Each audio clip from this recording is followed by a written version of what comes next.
Teraz tu vidíme pozostatky spojkových lamiel. Toto sú kovové platne, tie sú väčšie, by som povedal. A tu sú tie spojkové lamely.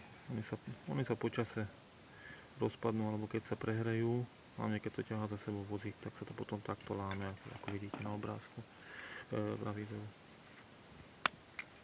Sú z ferodolu alebo z nejakého takého materiálu. Namiesto týchto spojkových lamiel tam vložíme tieto lamely. Tieto lamely som dal vyrobiť. Sú ako z plechu, čiže je to vlastne ferodol nalepený na plech.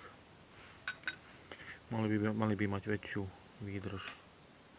Sú normálne okopírovaním týchto lamiel, len aj z jednej, aj z druhej strany tam je nalepený ferodol. Po prípade, keď sa nám ten ferodol opotrebuje, tak sa tam nalepí ďalší.